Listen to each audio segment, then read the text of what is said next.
Good morning, students. Today we are going to start chapter 4 of our NCERT book, and that is Animal Kingdom. So, students, I am going to share my screen now.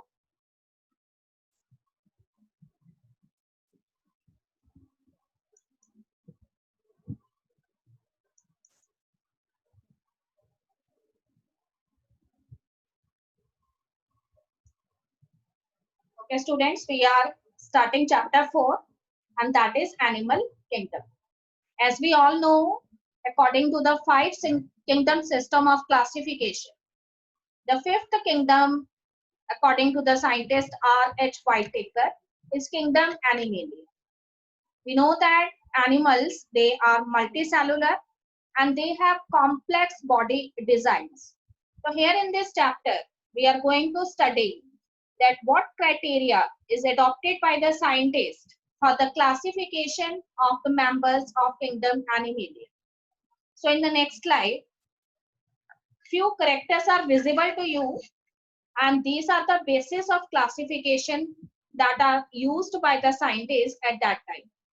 So these fundamental characters that are considered by the scientists are: number one, levels of organization, then symmetry, types of embryonic layers present in animals, then body cavity, which is known as coelom, and fifth character is segmentation, that is special type of designs that are present on the body of the animal, and last one is the presence or absence of notochord.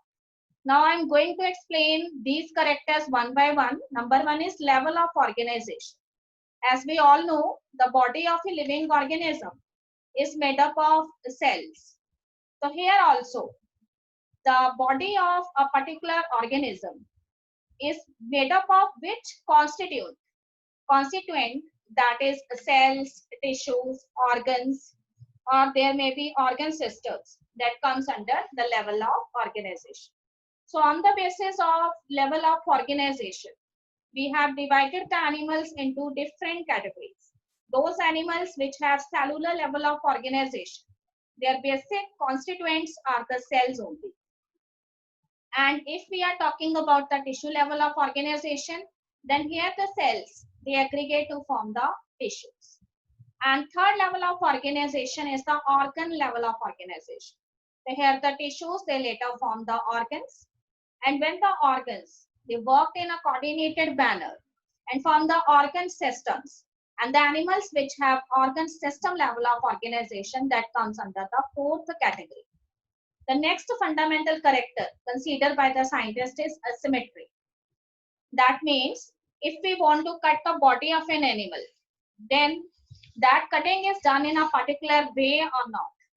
If we cut the body of an animal in any of the plate, in anyhow we are not able to obtain equal halves, then such a symmetry is known as asymmetry.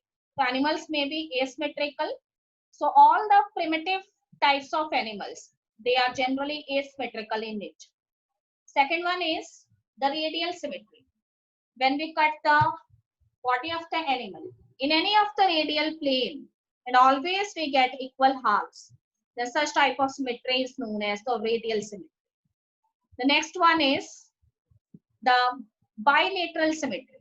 The bilateral symmetry means when we cut the body of the animal through the central axis and we always get equal and identical halves, then such type of animals have bilateral symmetry. So next character that is considered here is types of embryonic layers. So as we all know, when a particular organism is in the form of embryo, then in an embryo, there is arrangement of cellular layers, and these cellular layers are the embryonic layers. So these embryonic layers, which are ectoderm, mesoderm, and endoderms, they later form the various organs of an organism. So in this, whether the particular animal has all the three embryonic layers or whether it has two embryonic layers, we have divided the animals into two categories, that is a diploblastic and triploblastic. Diploblastic animals have generally two embryonic layers, that is ectoderm, which is the outer layer, and the endoderm, which is the innermost layer. And here the middle layer, that is mesoderm, is absent. And triploblastic animals are those animals which have all the three types of embryonic layers. That is outer layer known as ectoderm, middle layer known as mesoderm, and innermost layer that is known as the endoderm. Next character is coelom. Coelom is a type of body cavity. So here the animals are also classified on the basis of development of coelom or body cavity in them. So on the basis of this, whether coelom is present in them or it is absent, the animals may be categorized as acoelomates, pseudocoelomates, and they are true coelomate animals. So those animals in which body cavity coelom is generally absent, they are the acoelomate animals. And the animals in which the body cavity coelom is properly developed, they are known as the true coelomate animals or coelomates. And if the coelom cavity is not properly developed, it is partially developed, and there is pouches of mesoderm layer lined over the coelom cavity, then such type of animals, they comes under pseudocoelomates. So later on we are discuss what animals comes under acoelomates, pseudocoelomates, and true coelomates. The next character is segmentation. So here segmentation means the types of patterns or the designs or the lines that are present over the body surface of the animals. So here I am going to tell you that there is a phylum known as phylum Annelida and phylum Arthropoda. So here on the body surface of animal, so many segments are present. So these segments are known as the metamers, and the phenomena is known as metamerism. The last character that is used for classification of kingdom Animalia is notochord. There are some animals in which the notochord, that is a rod-like structure present on the dorsal surface of the animal body, is present, or sometimes it is absent. If the notochord is present in an animal, so those animals are comes under chordates, and if the notochord is absent, these animals comes under non-chordates. So we have divided animals into two broad phyla, and that is phylum Chordata and phylum non-chordate. So from phylum Porifera to phylum Echinodermata, these are all non-chordates, and from chordates we have all the vertebrates and its various classes. But between these chordates and non-chordates, there is another phylum present, which is an intermediate phylum, and this phylum is Hemichordates. The hemichordates are actually those animals which have notochord, but that notochord is not present in the whole body of the animal. It is present up to a certain part of the body. So these animals are called as hemichordates. So my next slide is related with the classification of animal. Students, this is the broad classification of kingdom Animalia. So we have divided the animals on the basis of the type of body organization, cellular level, tissue level. So on the basis of cellular level of organization, we have only one phylum, that is phylum Porifera. If the organization is of tissue level, then we have to later consider one more character, whether the body cavity coelom is present, or it is partially present, or it is not present. So on the basis of that, if the body cavity, it is no more body cavity is present or generally absent, then we have two phyla, that is coelentrates and platyhelminths. And if the coelom cavity, it is partially developed, then we have the phylum Nematoda, which are also known as esculmens. And there is one another feature, if the body cavity or coelom is truly developed, then these are known as the coelomates. So later on, the true coelomates, they may be annelids, molluscus, or arthropods. Or if there is no notochord, then they comes under echinoderms, and if notochord is present, and then they comes under the chordates. So there are various classes of chordates. So now I'm going to start with first phylum, that is phylum Porifera. Phylum Porifera contains those animals which contains an exoskeleton consists of pores. That's why the phylum is known as Porifera. So the common member of phylum Porifera are sponges. Actually, they are generally known as sponges. These animals are exclusively marine animals. And because they are the primitive type of organisms, so their symmetry is also not proper. They are asymmetrical animals.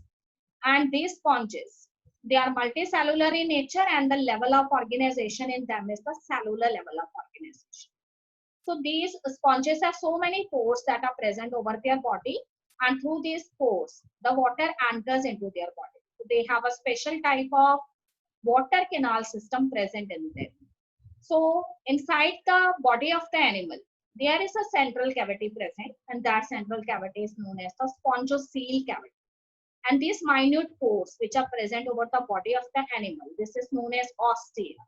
So ostia are the minute pores. So the spongocoel cavity, which is actually the central cavity, it is lined by special type of cells, and these cells are known as the choanocytes or the collar cells.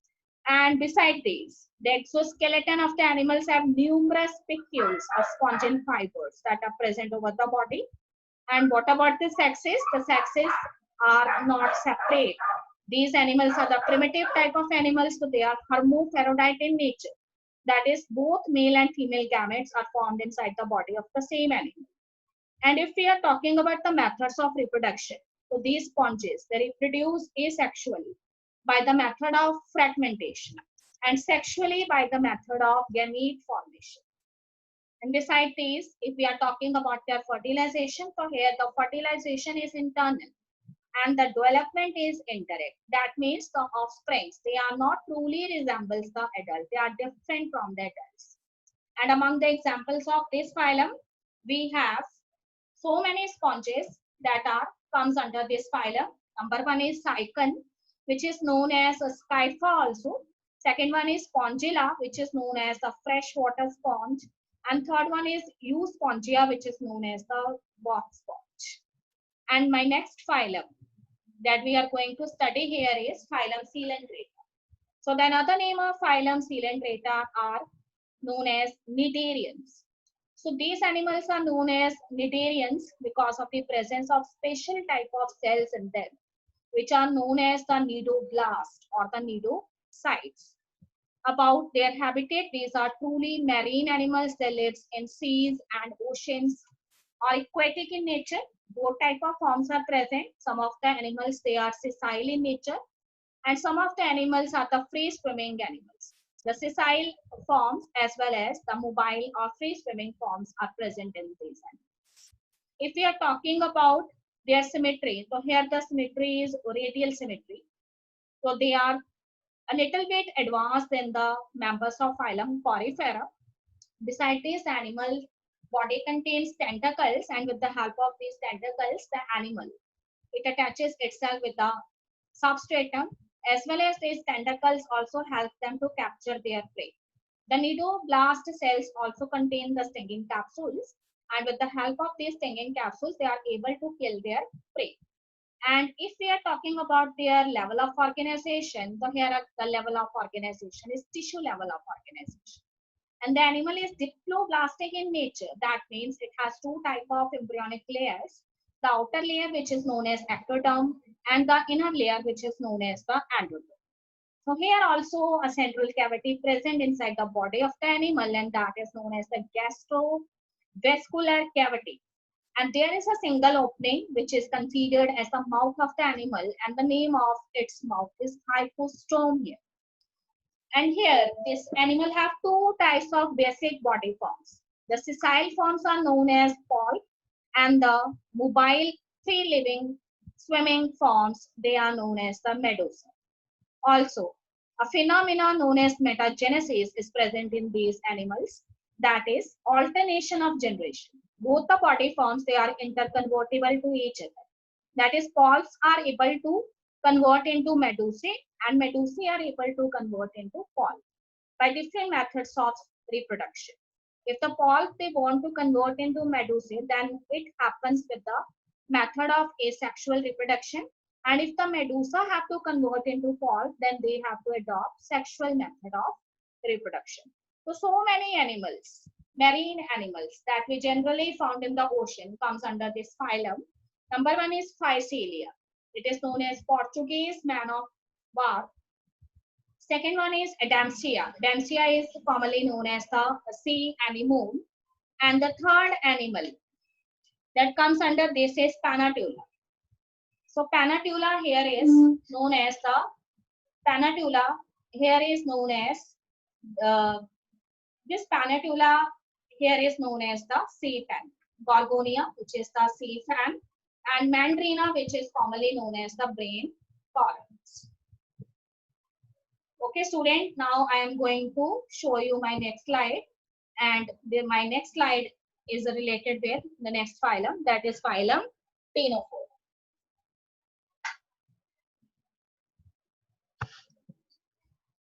Yes, students, phylum Ctenophora, which are commonly known as the sea walnuts, or they are also known as the comb jellies. Why they are known as sea walnuts? Because of their body structure that is somewhat similar to a walnut.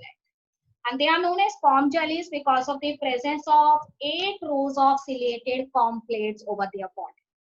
These animals have a very, very important characteristic feature that is unique to the phylum Ctenophora only. And that is they have the ability to emit light. This phenomenon is known as bioluminescence. So if we are talking about their level of organization, so here the tissue level of organization is present. Animal has radial symmetry. And third one is this animal is diploplastic in nature, that is presence of 2 embryonic layers. If we want to tell you about their digestion, so what type of digestion is present here? Intracellular as well as extracellular type of digestion. So these animals reproduces only by sexual means. And about their fertilization, the fertilization here is external fertilization. And development also is indirect development. That means the offspring, they do not exactly resemble the adult animals. Later passing through so many developmental stages, they resemble the adult. So among the examples of phylum Ctenophora, we have 2 animals. Number one, Pleurobankia, and another one is Ctenoplana. So these are the examples of the phylum Ctenophora. So the next phylum here is phylum Platyhelminths. Student, the phylum Platyhelminth contains all the animals which have a dorso-ventrally flattened body. So that's why these animals, they are very much flat in their body. So they are known as the platyhelminths. Helminths means worms. So many animals that are known to us, they come under this phylum. That is tapeworm. We have heard about tapeworm, and liver fluke also comes under this category. And we have also studied one animal in 10th standard, that is planaria, having a vigorous capacity to regenerate their body parts. So if we are talking about the fundamental features that are present in this animal, so these animals are generally the animals having bilateral symmetry. That means they are little bit advanced than the Ctenophoras, and they are triploplastic, that is presence of all the 3 type of embryonic layers, ectoderm, mesoderm and endoderms. And about the coelom cavity, so here the coelom cavity is generally absent, so these animals are the acoelomate type of animals. And the basic character that is unique to the phylum Platyhelminths is these animals are generally endoparasite. They are always in search of their host organism because they are adopting a parasitic mode of reproduction. So because of that, these animals, they have all the characters that are present in a typical parasite. Number one, hooks and suckers are present in these animals. With the help of this, they attaches themselves with the host body, and with the help of suckers, they continuously suck nutrients and blood from the body of the host. And if you are talking about their excretory organs, so here the excretory organs of these animals are the flame cells. Flame cells are responsible for the process of osmoregulation and for the process of excretion also. The digestive system is not developed because they are dependent truly on their host body. And if we are talking about their fertilization, so here the fertilization is internal fertilization. And development is also taking place through so many larval stages. So the main members of the phylum Platyhelminths are Taenia solium, that is commonly known as tapeworm, Second is planaria, which have a capacity to regenerate every part of their body. And third one is known as liver fluke, and liver fluke, which is commonly known as Fascicola hepatica. So now I am going to discuss the next phylum, and the next phylum is phylum Aschelminths. The members of phylum Aschelminths are generally known as the roundworms. So here so many pictures are visible to you. First picture is of Ascaris lumbricoid, the roundworm that is mostly found in the intestine of the young children. And beside this, we have so many roundworms, filarial worms that also come under these categories. Hookworms are also comes under Aschelminths. So why they are known as roundworms? Because of the cross section of their body that is somewhat circular in nature. If we are talking about the fundamental characters, so these organisms are very much advanced. They have organ system level of organization. And beside organ system level of organization, they have bilateral symmetry. They are triploblastic. They are pseudocoelomates, that is the coelom cavity is partially developed and surrounded or lined by pouches of mesodermal cells. All right. Beside these, the alimentary canal is very much developed in these organisms, and along with the alimentary canal, a pharynx is also present, which is considered as the windpipe. And the tube-like body contains so many excretory pores for the purpose of excretion. These animals are dioecious, that is male and female animals. They are different. Here, the fertilization that takes place inside the body of the animal, that is fertilization is internal. So males, they are generally smaller than the females. And if we are talking about development, so development may be direct or it may be indirect. So these animals, here, the young ones, they generally resemble the adult organism in direct development. So majority of animals have direct development, but few animals, they have indirect development also. So many animals that are known to us come under phylum Aschelminths. These are Ascaris lumbricoid, which are known as roundworms, Boucheria bancrofti, which is commonly known as filarial worm, and third one is Ankylostoma duodenale, which is known as the hookworm. So next phylum, which I am going to tell you, that is phylum Annelida. The phylum is known as phylum Annelida. The word Annelida derived from a Latin word which is annulus. Annulus means ring-like structures. So over the body of these animals, over the body surface, so many ring-like segments are present. And these segmentation pattern is generally known as metameres, and the phenomena is known as metameres. So many characteristic segments are present over the body, and many animals or many members are familiar to you. For example, earthworm is come under this phylum, and beside earthworm we have blood-sucking leech, and there is one aquatic form present, and that aquatic form is Nereis.